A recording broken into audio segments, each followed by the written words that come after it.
डरहार डकैती कांड प्रशासन के लिए सिरदर्द बनता जा रहा है।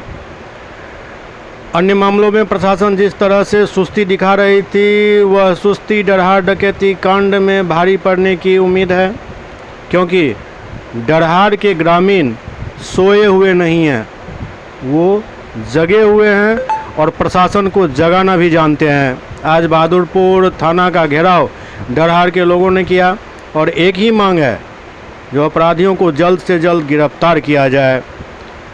और बात सही भी है, जिस तरीके से इस डकैती की घटना को अंजाम दिया है डकैतों ने, और वो भी शाम में, और जगह भी कैसा, एक तरफ लहरियासराय थाना, दूसरे तरफ बहादुरपुर थाना, तीसरे तरफ फेकला थाना, और इस बीच में डकैती हो गई संध्या 7 बजे और किसी को अभी तक कोई जानकारी भी नहीं मिली, कोई गिरफ्तारी भी नहीं हो सकी है। दरभंगा पुलिस प्रशासन इस बात का जवाब दे। का भी उद्भेदन जल्द से जल्द करने का प्रयास जारी है। व्यवस्था नहीं है तो आप अपने ऊपर के पदाधिकारियों से व्यवस्था की मांग कीजिए। अगर उसमें कहीं परेशानियां आ रही है तो हम सभी गांववासी आपके साथ खड़े होंगे। अगर आपको हम गांववासियों का सहयोग चाहिए तो वो मांगिए, लेकिन अगर हम गांववासियों के आ रहे हैं और पुलिस हाथ पे हाथ धरी बैठी हुई है, लोगों को कुछ जवाब नहीं मिल रही है, लोग परेशान हैं कि 6 दिन बीत गया, कुछ मिला क्या? लोग जहां निकलता है पूछते हैं उस घटना में कुछ क्लू मिला क्या, कुछ गिरफ्तार हुआ क्या? ग्रामीणों को लेकर बहादुरपुर थाना का घेराव किए, किस लिए? विगत कुछ दिनों पूर्व हमारे गांव में दिन दहाड़े डकैती जैसे घटना का अंजाम कुछ डकैतों के द्वारा दे दिया जाता है।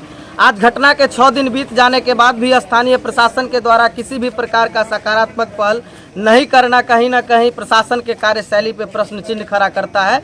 लोगों में दहशत और भय का माहौल है।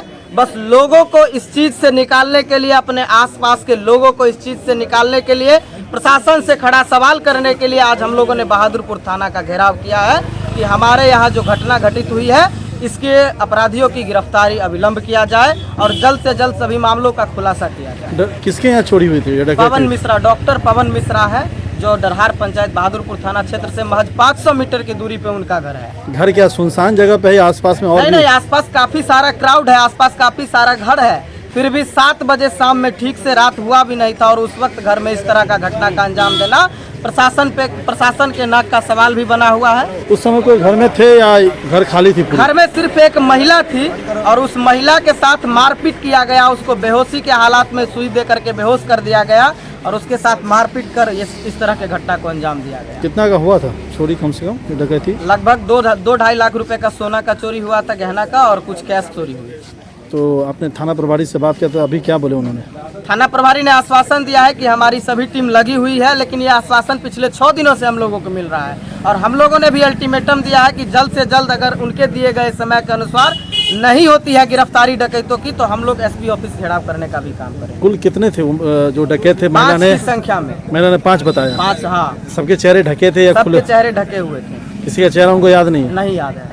क्या लगता है आसपास का कोई लोग होगा या? देखिए, ये अनुसंधान का विषय है। पुलिस से इसी बात का तो सवाल है कि जो भी सच्चाई है उस चीज को जल्द से जल्द जनता के सामने रखा जाए। क्या नाम है आपका? नीरज क्रांतिकारी, मिथिला स्टूडेंट। कोई समय दिए हैं प्रभारी को आप लोगों ने? वार्ता चल रही है, हमारी प्रतिनिधि मंडल वार्ता कर रहे हैं।